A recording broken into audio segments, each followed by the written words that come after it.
Welcome back, denizens of the Omniverse, for episode 2 of season 2 of Good Omens. Last episode, we have our inciting incident for this season. What's going on between heaven and hell? What happened to Gabriel after he showed up at Aziraphale's shop? And how are we going to get involved and how are we going to rectify it? What are we even rectifying? What's going on? What have we found ourselves stepping into with our good little duo here? Let's see what happens, guys. If you want to see the full-length reaction, as always, you want to get early access to submit your own comments, questions, or fun facts for me to read at the end of these episodes, you can do all that over on Patreon. And as always, you can get the same thing for all the other shows and movies we cover on the channel. You also can suggest and vote on what movies to react to each month. It's just a great way to support the channel, help us do things we do over here. But at the end of the day, I really appreciate it. Enjoy this reaction. Please leave a like, drop a comment, subscribe if not already, because it really helps these videos out. Huge shout out to the team over at Prep for helping me edit on these highlights for you guys here on YouTube. And with that all said and out of the way, let's get ready to hop into episode 2, chapter 2, The Clue, featuring These titles are too long to fit on the preemptive thing here. What is the name of this episode? The Clue, featuring the minisode, a companion to the owls, or two owls. What the fuck is these titles, man? All right, here we go. 2500 BC. God has abandoned you. The God who claims to love you has given you up to be destroyed. Bad luck.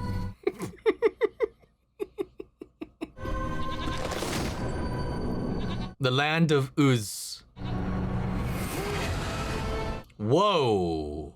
Stay your hand, demon, despised tool of Satan.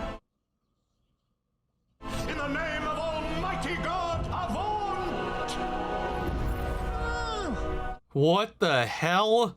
Haven't seen you since Flood? Yeah. Sorry about this. No, of course. Let me get back into position. Where was I? Avaunt. Avaunt, foul!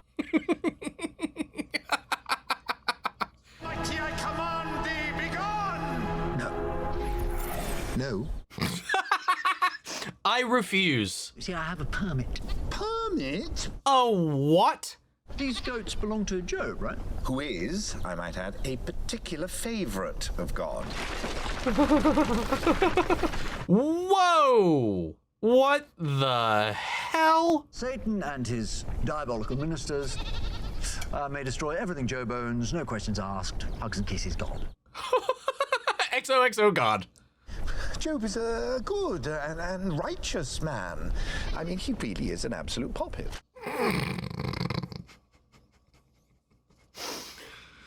Maybe I'm lying. Tell you what, let's find out. Whoa! Oh my goodness! What the fuck? Seems legit to me. The hell, dude? What did he do? Job's the nicest man in the world. That's why he's so perfect for the bet. The bet? God was saying how righteous Job was and how much Job loved God, and Satan pointed out Sorry, it's just Satan. that maybe that was just because God's been so nice to him. So the test was to see if he took it all away, would he still God's be... letting Satan destroy everything Job has. Yeah, that's so fucked up. Just his farm, his camels, his goat, his oxen, his children, his geese. Yeah, dude, what the fuck? Oh my god. Oh, I see. Well, that's all right then. Of course it is. God will reward him with twice as much as he had before. Twice the oxen, twice the goats, twice the children. Twice the children. How many does he have now? 3? So he'll get 6. Probably 7. You know how God likes 7s. I don't know how familiar you are with the human birth process. Pretty familiar, actually. Seeing as how I personally witnessed the very first human birth. Perhaps Eve's birth wasn't an entirely typical, anyway. Get to your point. They're getting bored. Are we sure that Citis wants to give birth 4 more times? 7 more times. Well, she's already got 3 children. So. Yeah, but those We're ones will not be giving dead. those. Yeah, he thinks they're giving those ones back. We're not bringing the old ones back. Nope. We're replacing them. I think they quite like the old ones. Aziraphale's too innocent. And if we kill them... For heaven, what is this insanity? I love the way they play around with this. We're not killing anyone. What we are doing is simply not stopping hell.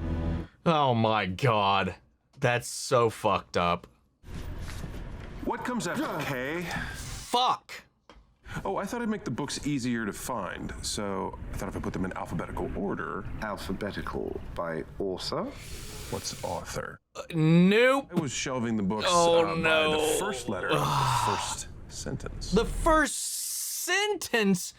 Oh no. And now I will make a noise when I move around. Not that. Or that. We'll workshop it. Every day, it's getting closer. Better. Hey, what are you singing? Am I singing? Hey, hey. Dude, I love how much he's hamming it up. It was the best of times. It was the worst of times. That goes under I. That would drive me insane.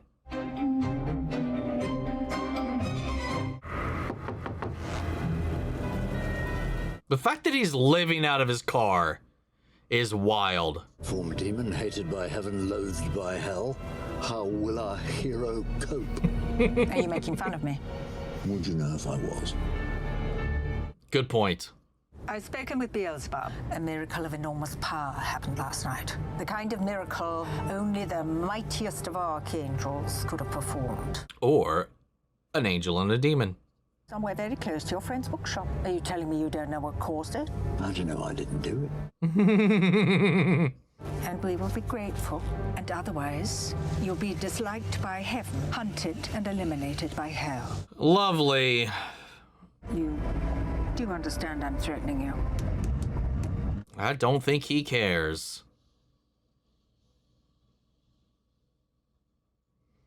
I love how they do all of the vehicle scenes. I'll give them...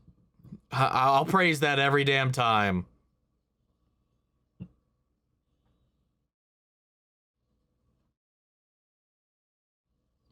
Well, there's our murder of all of the stock.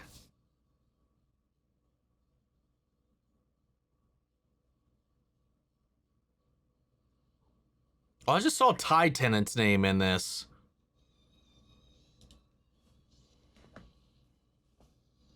This just says Chapter 2, The Clue. Like right there. Which is it? That's much more reasonable.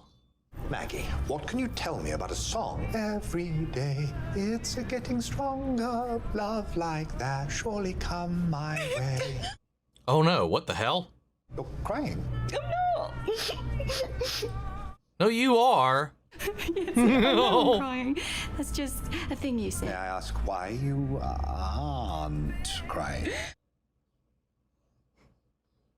I'm certainly not crying over her. No. She already has a partner. I'm pretty sure I'm in love. She hates me. Well, I don't think she hates you. I didn't get that impression. Pretty apathetic, though, I think. The song is called Every Day by Buddy Holly and Norman Petty. It was the B-side to the Peggy Sue single released on the Coral label in 1957. Damn! Little encyclopedia over here. Pub in Edinburgh, I send them singles for the jukebox and they send me back copies of Every Day. They say every record they play eventually just turns into that song. What? Every record turns into it. What? Oh no. Oh no. That's not good at all. The horns. Can't you feel them? Who's here? He's in there on his own. Oh no. Oh no. Run! Fly! Apparate! Whatever! Strut! Fancy meeting you here. Aziraphale, I think you know why we're here. We are looking... Greetings! Oh, shit. James, but I don't need to keep telling everyone that. I'm an assistant bookseller. Where is Gabriel? Wait, they can't see him? Shall we discuss this inside? Yes, Hold on, what? by all means. Would you like to come in? Is that a result of the miracle they performed or something? Hell yeah. Hey, let the bookselling I mean, commence. heaven, yeah. They don't want any books. Well, that's because they haven't tried them. Books are Do they keen. see him at all or just not see him as he was? Did you think we wouldn't see the plume? The huge plume of miraculous activity last night from this shop. Nearly 25 lazarite. What does that mean? And what was this miracle for, Aziraphale? Something that powerful must have been important. These little bendy ones make a neato fan. Yeah, they do see him. They do. Love. Yes. Yes, But he's masked even from them, I guess? I can't remember exactly the details of the miracle from before. Nina doesn't love her back. I did a big miracle. She and Nina fell in love. And did it work? Oh, yes. Oh, now he's gonna have to do it just to follow up on this. The miracle was nothing to do with Gabriel's disappearance then. You were looking for Gabriel? Did we? Yes. And see, the big ones can be used as fly swats. I know what you're thinking. Because the beauty part is, it never works.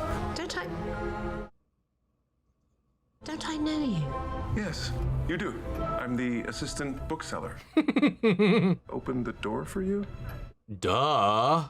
I'll send someone tomorrow morning to log and verify the miracle. We'll be keeping a very close eye on you, Aziraphale. very professional. Yeah, whatever they did, it worked pretty well. Guys, shouldn't you keep a close eye on me too? They seem nice. Every day, it's a getting closer, going faster.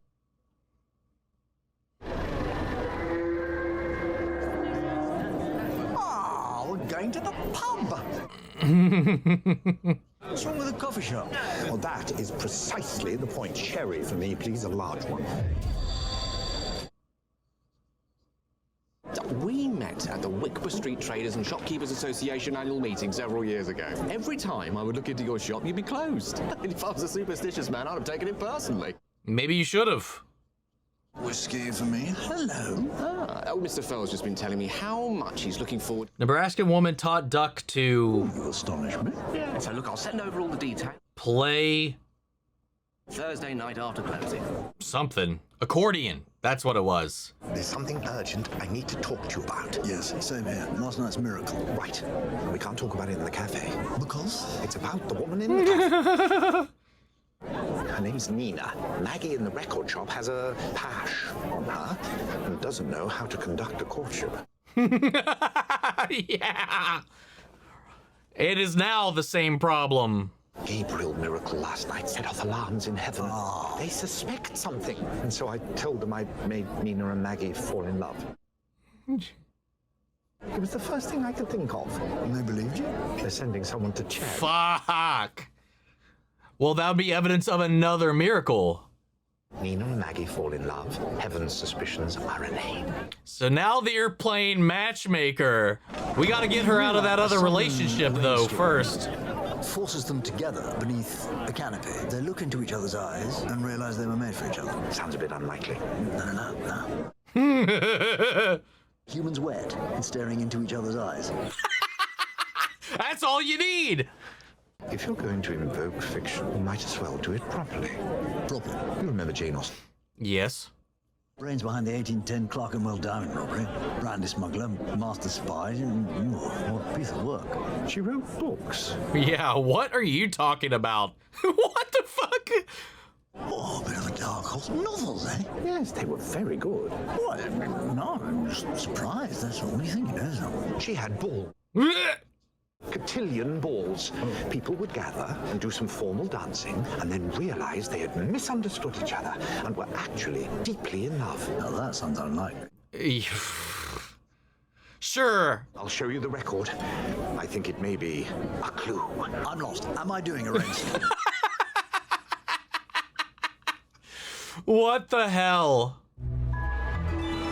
Pride and Prejudice. Jane Austen. Wrote books too? What are you talking about? Is there something I don't know? Hold on. This is bothering me since he brought it up. I mean, everything is just about her being an author until she dies. He's got to be confusing her with somebody. Yeah, robbery, spy, nothing. Okay. Think hard. What is the very first thing you remember? Oh, whoa. Morning stars sang together and all the angels of God shouted for joy. What the fuck was that? That's right. No. Keep going. Can't remember those things. My head isn't big enough. Not anymore. Yes, I see. What? I'm sorry, Jim. But you've done awfully well. Have a rest now.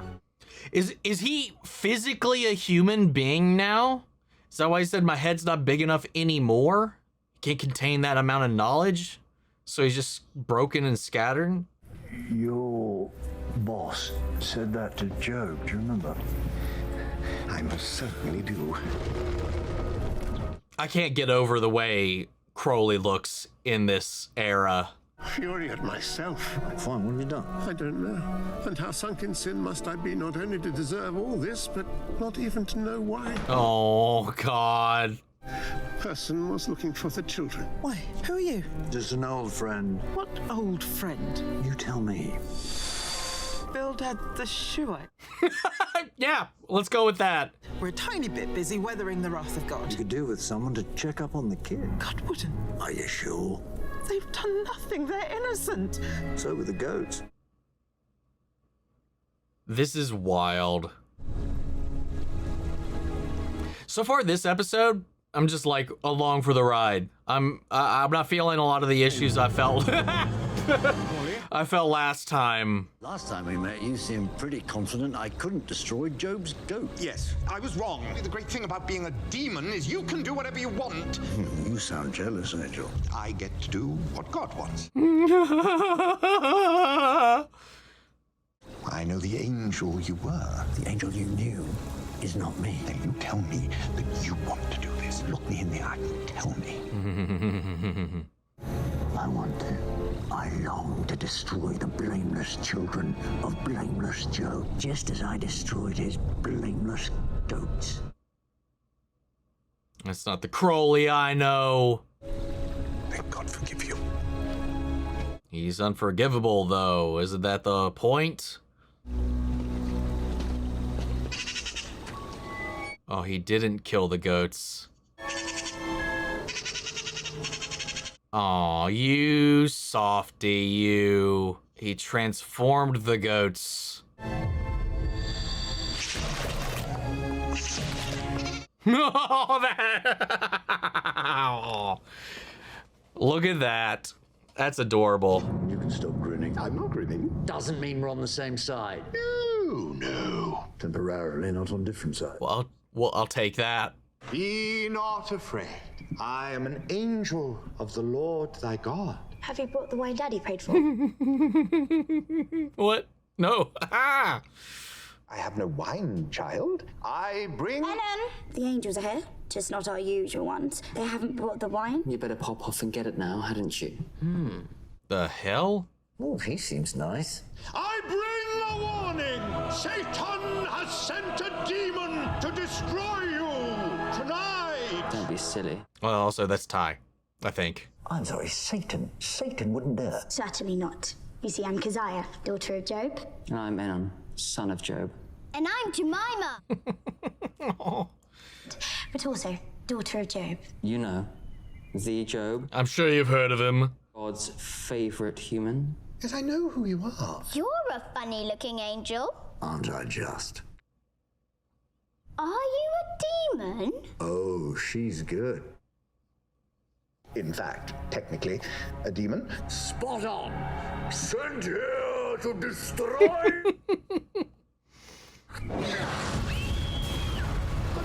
You said you wouldn't. I'm a demon. I lied. Can't you say that? I'm afraid not. Be not afraid. You're perfectly safe.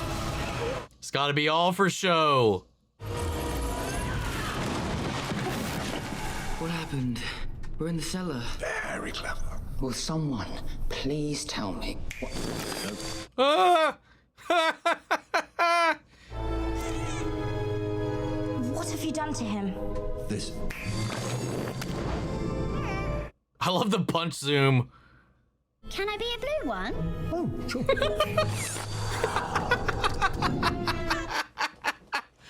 What in the world, man? I've started early. Might as well get comfortable.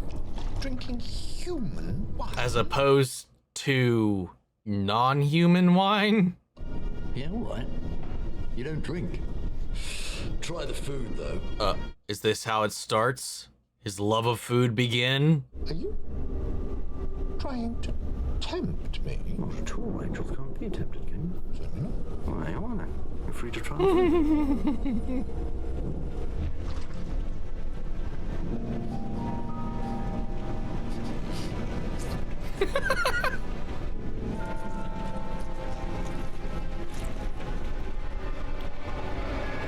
And thus, it begins.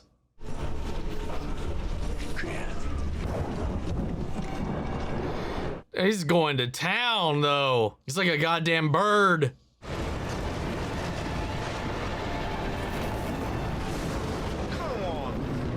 Oh!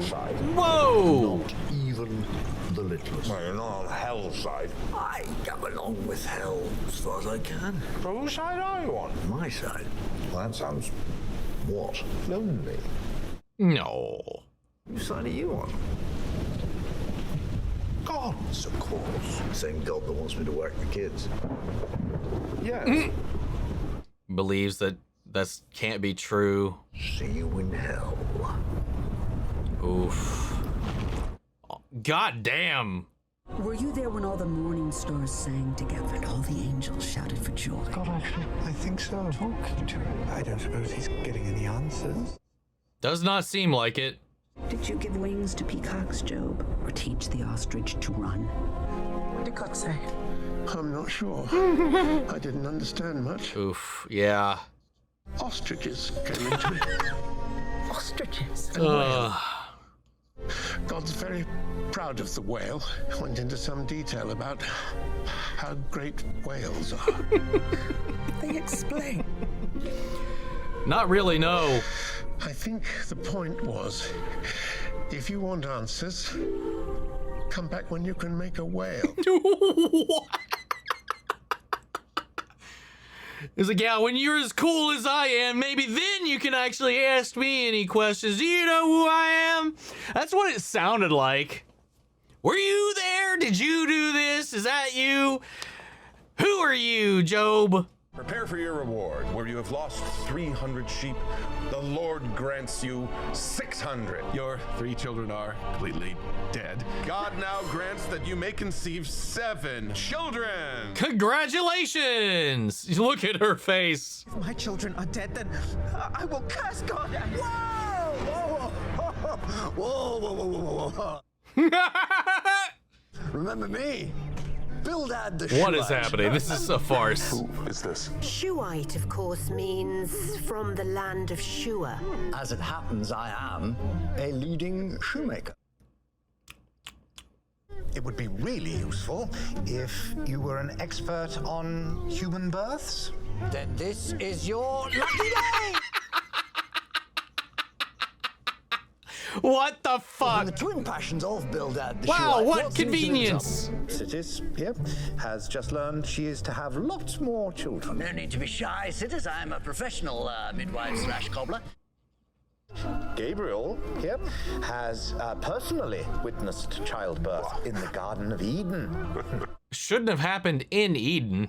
Now, good lady, simply turn to your husband, reach into his robes. Higher. Pull out 3 of his ribs. Oh, yeah, ribs. Don't worry, it's all part of the process. Oh my god. You dork. And to complete the process, a simple embrace. Nice.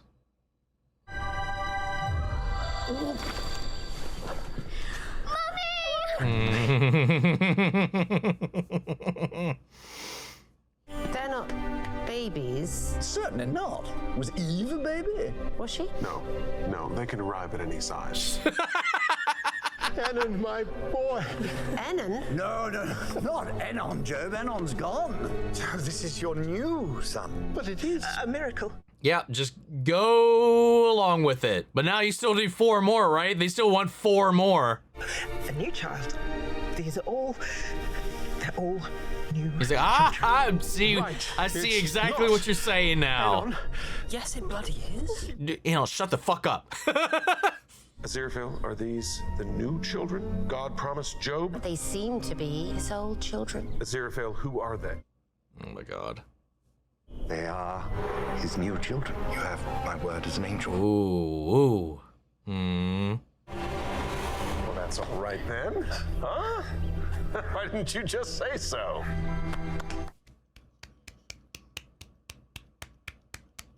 Michael is not having it, though.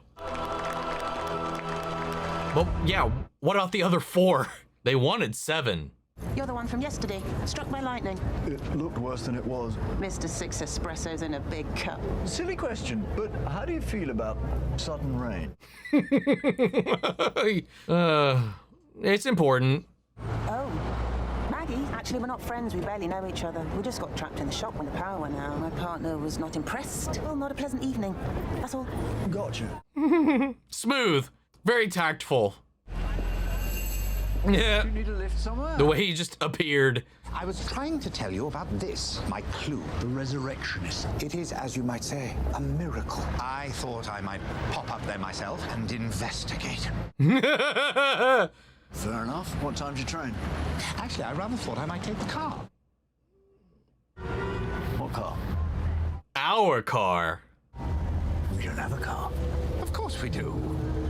Isn't she a beauty? My car.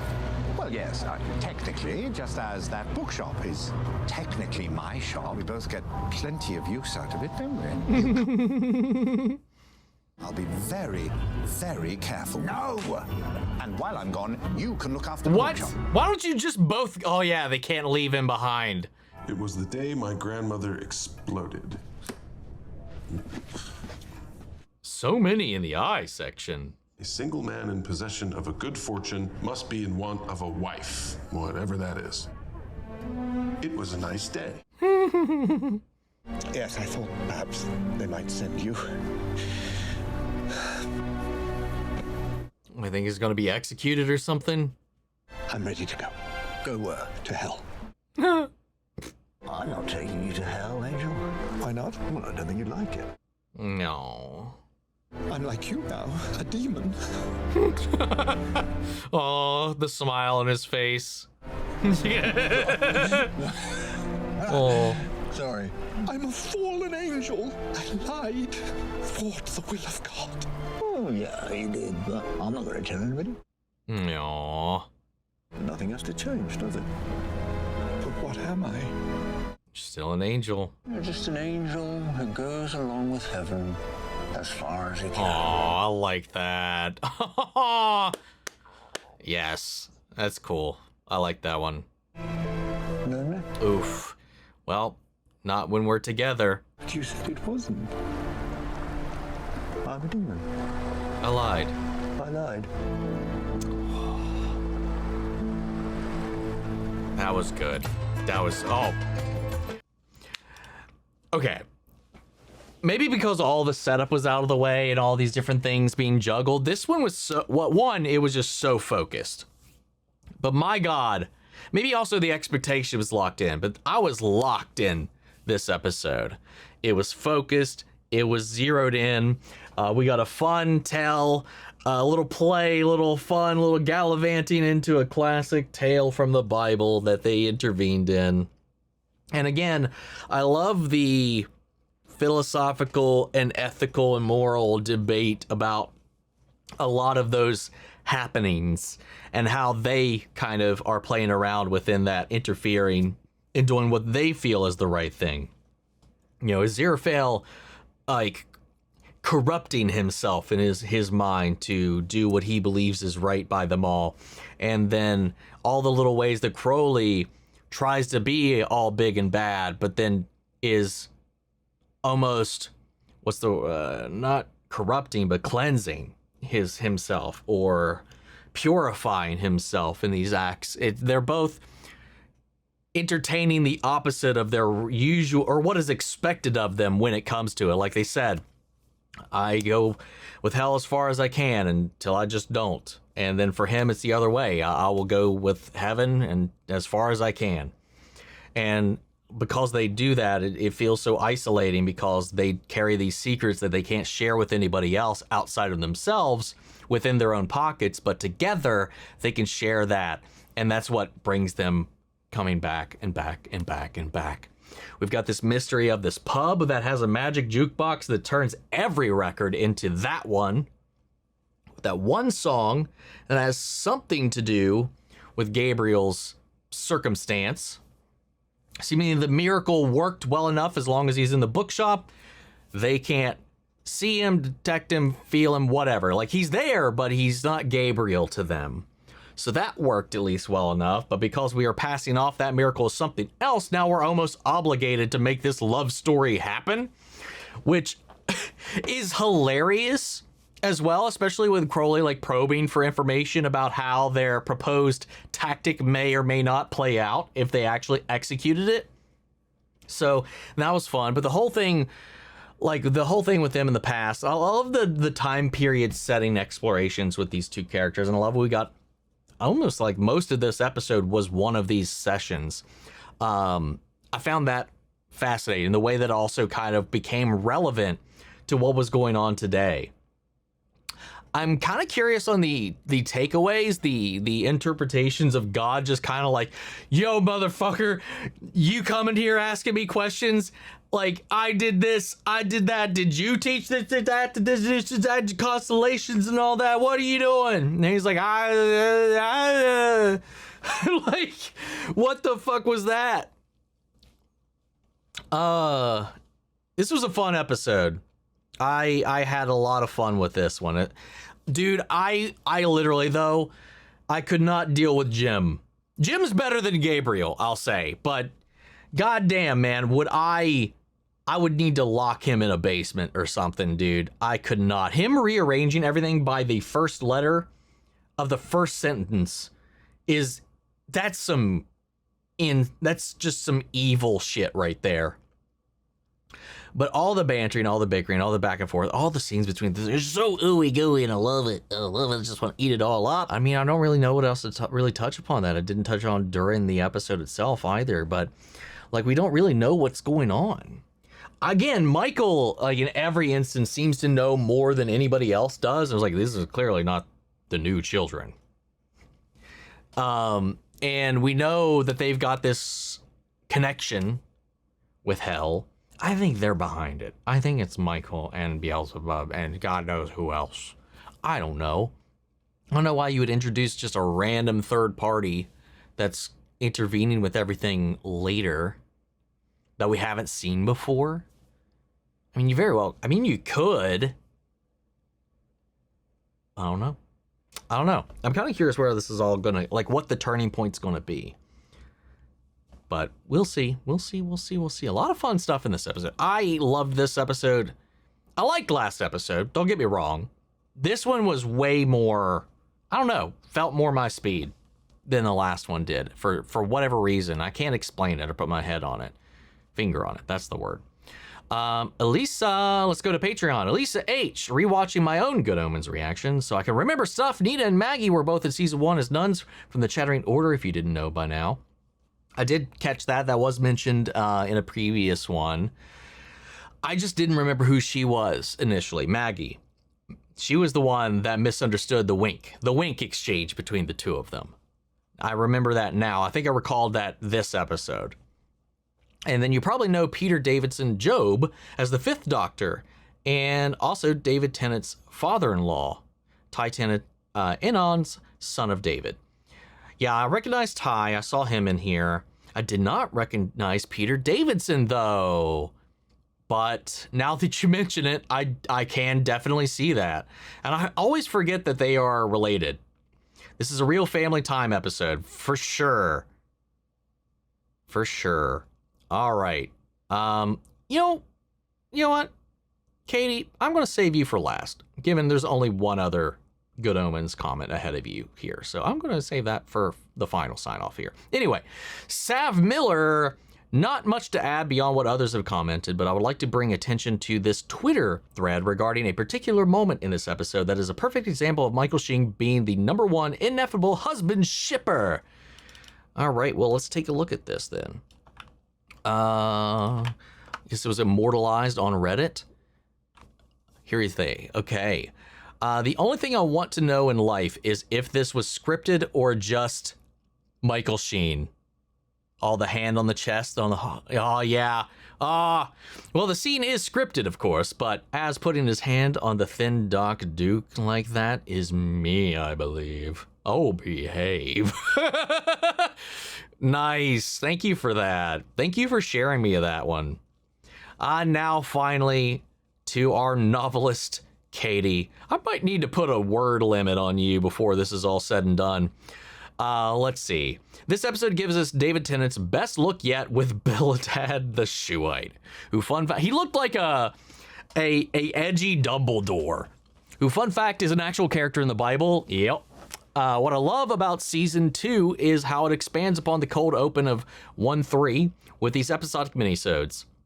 A Companion to the Owls really shines in its religious commentary surrounding the story of Job, and I appreciate the detail with Aziraphale calling Crowley Crawley, since he hadn't changed his name yet. True! I didn't even catch on that. I did not catch that one. As for the temptation scene, I watched it once, and I can't bring myself to watch it again. It feels like I'm interrupting something private. But aside from that, this is one of the most rewatched episodes. It has such a beautiful, poignant ending. Yes. I kind of agree with that. Like, I felt like the magic of this episode, of what really, like in this episode, I think more than anything is what you could see draws these two together. It did a really good job at capturing that essence.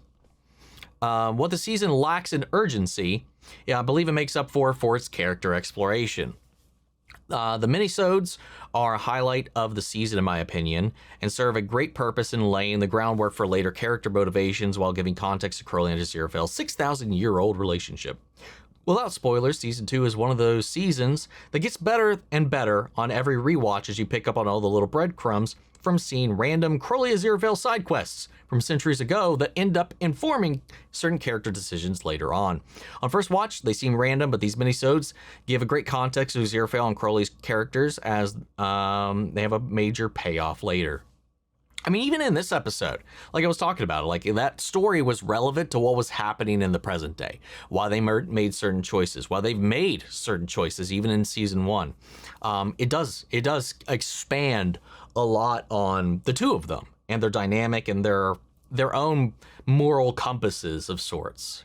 So I'm excited to get into more of those then, because those are my favorite things about this so far. And this naturally filled in those gaps for me.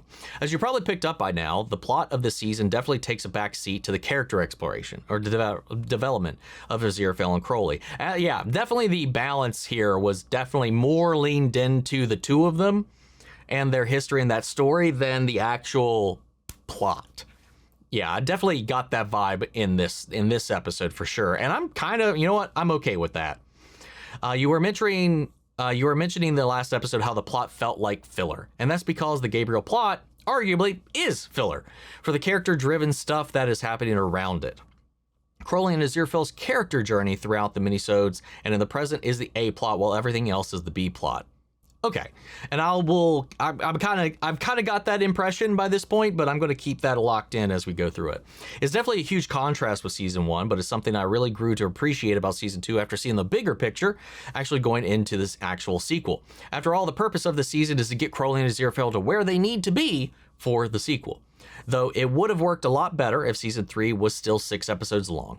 Of course, opinions vary across all the board, with some preferring the plot-heavy chaos of Season 1, while others preferring the deeper character exploration of Season 2. There's no right or wrong opinion. As someone who loves both seasons for different reasons, I think it's great that the show offers both ends of the spectrum. I think Gaiman described this season best when he said it was quiet, gentle, and romantic.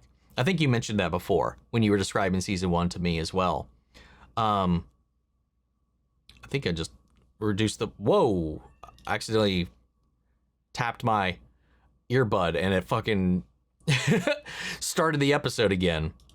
I still don't really know these touch commands well enough to manage it well without fucking anything up. Where'd I leave off? There it is. Okay. Speaking of romance, this episode really drives home the idea that celestial beings see love as a human concept. Aziraphale even describes falling in love as something humans do to the other angels. It certainly explains why Crowley and Aziraphale feel the need to draw from human fiction to play Cupid for Maggie and Nina. If only they realize they already are a perfect example of a loving couple, I can easily see the situation flipped and Nina and Maggie discussing word for word how to make Crowley and Aziraphale realize that they misunderstood each other and actually are deeply in love. True. Okay, here we go. The whole Jane Austen bit and Crowley saying Jane Austen wrote books too? You people, I'll never get the hang of you lot. Felt so Doctor Who. Now, who would be a great transition to talk to about this episode being David Tennant, family reunion, but other than Elisa H beat me to it, but I do have a few other fun facts I can share. Damn it! I wanted to know more about, like, if there was like a backstory to why he made that off the hand comment. Well, if there's something about Jane Austen I'm not familiar with. First, the book Jim reads aloud at the end of the episode starts with "It was a nice day," which was the very first sentence of Good Omens novel. It felt familiar and poignant, and a reason we highlighted that, and I couldn't remember why that was. Second, did Mr. Brown, the man who sat next to Aziraphale in the bar, sound familiar to you? As a BG3 fan, he may remind you of a certain verbose wizard. That's right, Aziraphale was talking to the Gale of Waterdeep. Oh, shit! Now I feel like I need to go back and re-listen. To be more accurate, the English actor Tim Downey, you may have recognized him already, depending on how familiar you are with BG3 cast, but once you know it's Gale, you can't unhear it. Honestly, I don't know that I've ever actually... A lot of the rest of the cast get a lot more attention, for sure, but I don't know that I've known who Gale's voice actor has been up until now. I know a lot of the main ones because they're the ones out at the cons and doing all this stuff and this, that, and the other. But yeah, I wasn't familiar. I never even thought that I wasn't familiar about Gale's actor until this very moment. And lastly, the song Every Day by Buddy Holly holds a special significance in Good Omens meta. It was a song picked by Terry Pratchett, who thought it would be a fitting song for the book. Every day gets closer to the apocalypse. It also fits Crowley and Aziraphale's love song motif, which started in the original novel with a nightingale sang in Berkeley Square and has been continuously expanded on in the show. What do you think is the narrative significance of the song Every Day in the story itself? Why is Jimbriel singing it? And more broadly, do you think the concept of these Doctor Who-esque minisodes exploring Crowley and Aziraphale's antics throughout history? What do you think about the show's take on the Job story? Hopefully you understand the context of last week's emojis hints now. Yes. Yeah, a lot of that does click now. And here's some more for next one. Looks like a police officer, a taxi, flag top hat, grave, skull and bones, money, a detective, a phone, and an umbrella with rain. Well, we've been talking about the rain in this episode, so maybe that finally takes place. Every day, like in the context you said, like every day it's getting closer. Again, like the only thing I could think of is it's getting closer to that thing that that Crowley described at the end of season 1. That's the only thing I can really think of, or maybe closer to them realizing their love for each other. Maybe realizing the draw between the two of them. It could be that. Because what was it? I can't remember the rest of the lyrics to it. But something like that made me think of that. Other than that, really not sure. As far as these Doctor Who-esque minisodes, I loved it. I like that. I like that a lot when we kind of have these little cutaways that, again, it gives you time, it gives you development, it gives you context, and then it does inform on present day stuff. I like the way they've handled that a lot, and if they keep it up, I'm excited to see more episodes. Not that I wasn't at this point. And how they do the Job story, I love it. Again, I like the way they did this debate, like about that type of story and the morality and the ethics and the, like, well, this is like God's favorite person. And then the whole little question about, oh yeah, well, and to test that loyalty, let me just tear everything away and see if he still stands by me. It dives into a lot of the things about some of these stories, where it's just, you're just kind of like, I don't know how I feel about this in a lot of ways. And that's the test at the end of the day, right? A little fucked up, not even a little fucked up, pretty fucked up, very fucked up. But I love the way they explore that conversation. They do fulfill it, but in a way that it happens, but they're spared. And if you look at this through the lens of God, especially if we want to look at it in this show, as well as if you want to explore that context, there is this idea that the difference between the great plan and the ineffable plan or whatever. There's this idea that obviously God has the big picture. The angels are just executing on the aspect of it that they are charged to preside over. And like they mentioned in season 1, how do you know that this wasn't part of the plan for us to foil this? You're told this much of the picture, but are you told all of it? And it's almost like they are specifically chosen for these moments so that the lesson, the whatever, is done. But knowing that Aziraphale and Crowley are going to do what they do and interfere in the ways that they interfere, so that the result still comes out, but nothing is actually lost as a result because of their interference. I could also see the story doing that, in which God knows they're going to do what they're going to do, and that is, in essence, also part of the plan. I wonder if that's ever going to get revealed as such, that their rebelliousness is actually expected and kind of maybe even part of the point. Maybe it's a bigger test for the demons, a bigger test for the angels. I think that would be interesting to explore. But that's all we got for this one, guys. This was a solid episode. I really, really enjoyed this one.